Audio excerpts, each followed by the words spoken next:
I had the misfortune of not capturing the video of the citizens' comments, so I'm using the audio here with various pictures from around the town, but no pictures of the actual speakers. We'll begin with citizens' comments. Betty Paget, South 57 West 22641, Woodside Court. I wish to thank Jamie for all her years of service to the town. We are sad to see her go, but wish her very well and hope that it's for the best that she moves on to some other opportunity. And from the people who do the elections, we were more than pleased. Thank you. Thank you. Thank you.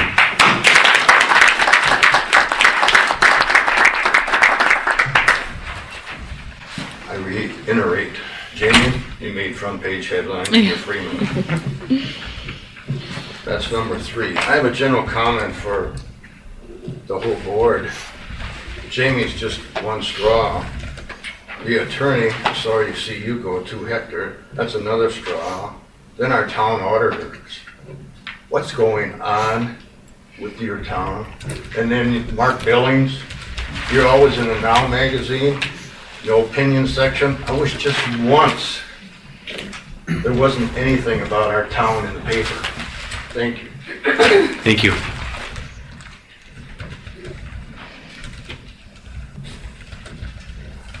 Anybody else? Lisa Hudson, West 221, South 4522, Sunridge Court. First off, I want to thank the board for allowing me to voice my comments tonight. Secondly, I'd like to thank Mr. Hahn for videotaping because if I can't make a meeting, it's nice to be able to know that I'll be caught up. So thank you for that. That brings me to my comments tonight. I've been, like you just said, the media has had a lot of negativity, and you know, the surveys that have been put out and the ongoing bickering back and forth about the topic of cyber supervisor.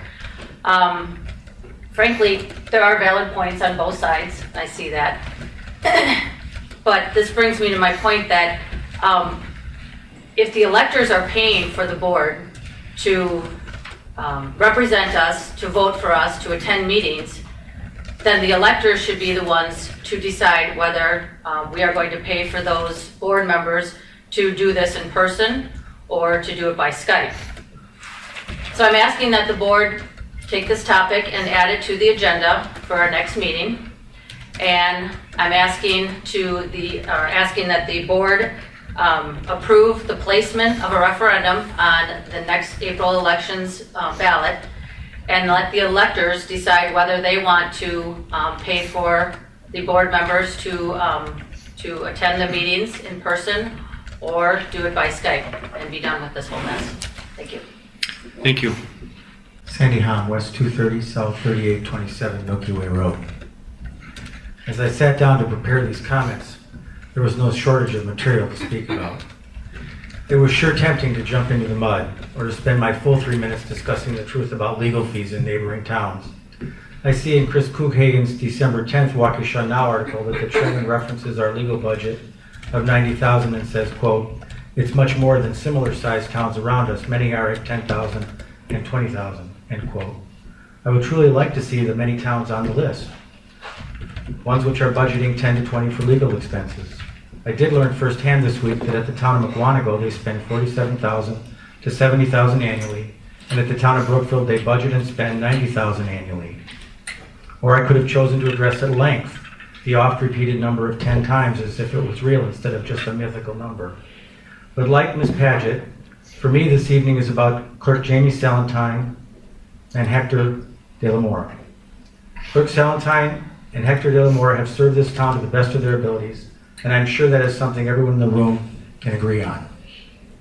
Jamie came to us in August 2010 after the former clerk left immediately following the recall election of that year. During her tenure, Jamie has worked tirelessly in the office and at the same time sought education to increase her expertise. She's been the smiling face we've come to recognize and appreciate at the town hall.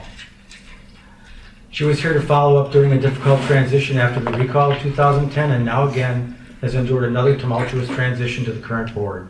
She's remained professional in her duties during all of this and now exits in that same manner. Thank you, Jamie, and I wish you and yours all the best. Attorney De La Mora arrived in February 2011 during difficult circumstances after the town's previous attorney, James Hammes, left us with barely a week's notice to, among other things, focus on his efforts at the town of Brookfield to incorporate town of Waukesha land. Hector came on board shortly after Jamie, and he also helped the town navigate through some difficult times and during a period of great improvement in our operations and status, along with helping us protect our water and land. And while the Hammes departure was marred by disruption, Hector's is marked by the timeliness, grace, and dignity. I thank you, Hector, and wish you and your family all the best. Both these folks have always done their best to serve the town and have strived to stay above the political fray that afflicts this town. I believe they deserve a show of gratitude, and that's why I'm avoiding my typical political comments tonight and devoting my remarks to them. Thank you. Thank you.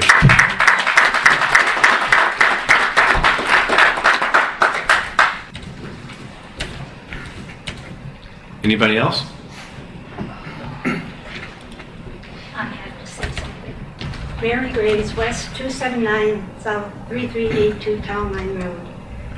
As I'm not very good at voicing myself, sorry to see Jamie leaving. She took over when things needed when we needed a strong clerk. I hope she finds things a little easier in Hill's Corners, because she will always do her best. Thank you.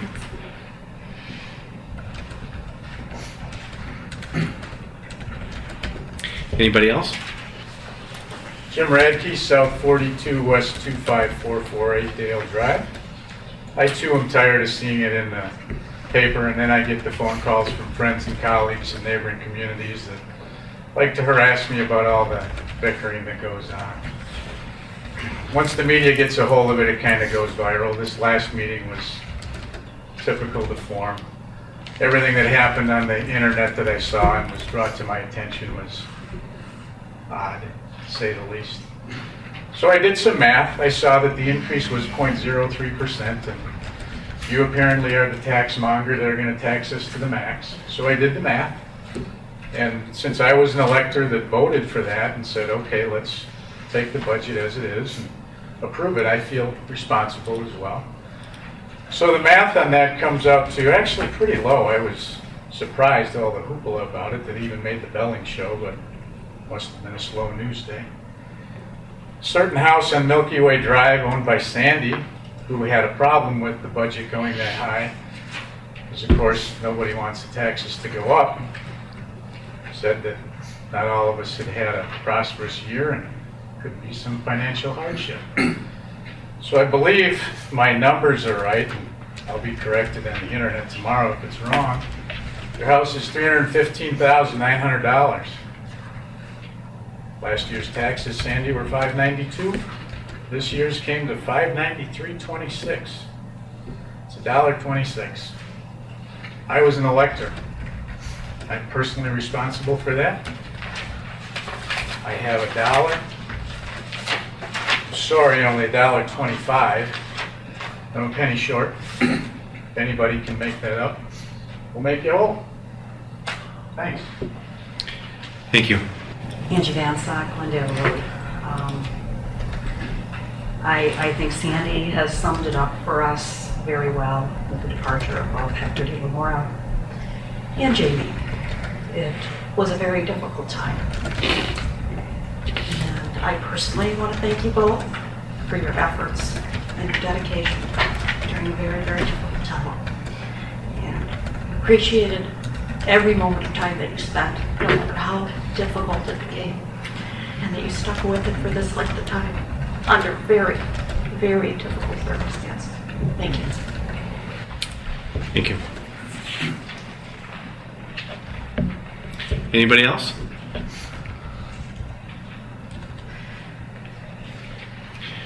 Then we'll move on.